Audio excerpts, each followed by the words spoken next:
Hello friends, আমার channel the fresh রেসিপিতে আপনাদের সকলকে স্বাগত জানাই।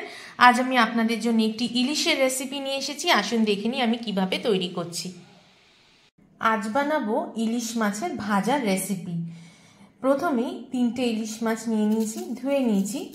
দিয়ে এবার 1/2 চামচ পরিমাণ নুন দিলাম, আর দিয়ে দেবো 1/2 চামচ পরিমাণ হলুদ গুঁড়ো। দেওয়ার পর খুব ভালো করে এটাকে মাখিয়ে নিতে হবে। মাছের 2 সাইড খুব ভালো করে মাখাতে হবে।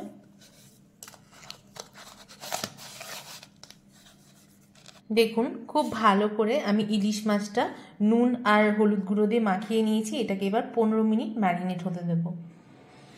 এইবার একটা কড়াতে আমি সর্ষের তেল গরম করে নিয়েছি। এবার মাছগুলো আমি এক এক করে ভেজে নেব।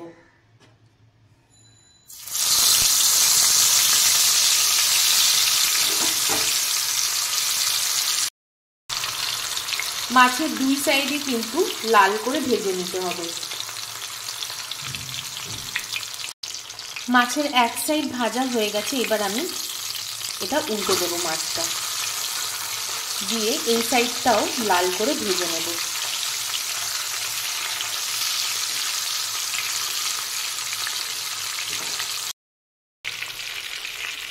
মাছগুলো 2 সাইড খুব ভালো করে লাল করে ভাজা হয়ে গেছে। ঠিক এই সময় আমি এখানে 2টো কাঁচা লঙ্কা একটু জাস্ট তেলে একটু নাড়াচাড়া করে নেব।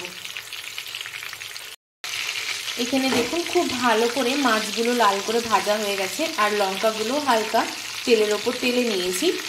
এবার ফ্লেম অফ করে দেবো আর এগুলোকে পরিবেশন করব।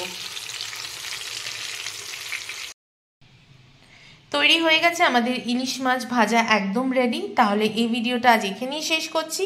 আবারও আসবো একটি নতুন রেসিপি নিয়ে। আপনারা খুব ভালো থাকবেন, সুস্থ থাকবেন। ধন্যবাদ।